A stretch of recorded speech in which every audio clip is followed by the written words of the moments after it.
আসসালামু আলাইকুম। দেশ বিদেশ থেকে যারা আমাদের ভিডিও দেখছেন তাদেরকে জানাই আন্তরিক অভিনন্দন।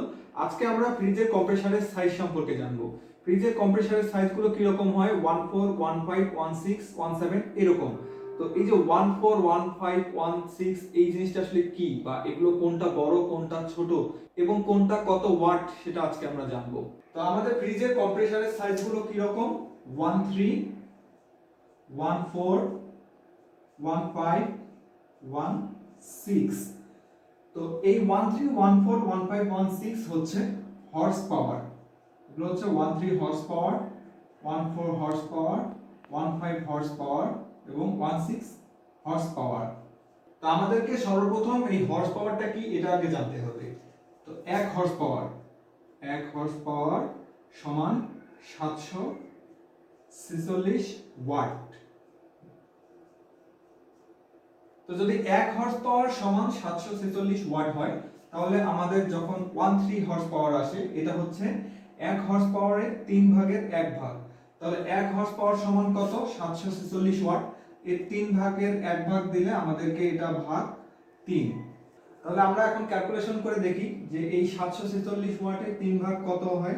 746 ভাগ 3, তাহলে আমাদের আসছে 248 ওয়াট।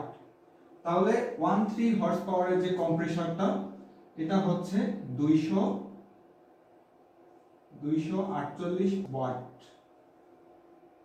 সেম ভাবে যখন 14 হর্স পাওয়ার হবে, তখন আমাদের এই 1 হর্স পাওয়ার ভাগ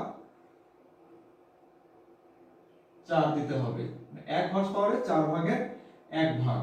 তো আমরা যদি 4 ভাগের 1 ভাগ এটাকে দেই, 746 ভাগ 4, 186.5। তাহলে 186.5 ওয়াট।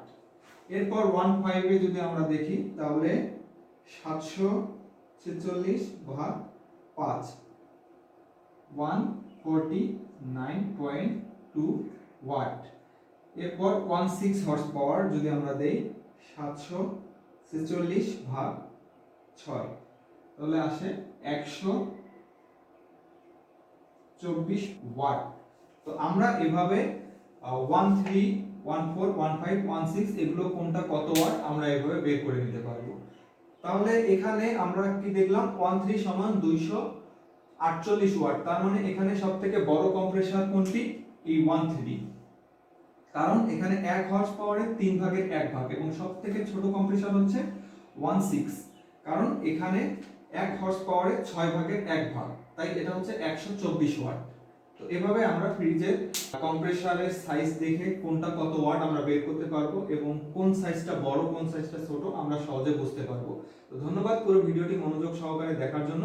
এরকম টেকনিক্যাল এবং থিওরিক্যাল ভিডিও দেখতে আমাদের চ্যানেলটি সাবস্ক্রাইব করবেন। আমরা এসি ফ্রিজের সব রকম কাজের ভিডিও এই চ্যানেলে দিয়ে থাকি।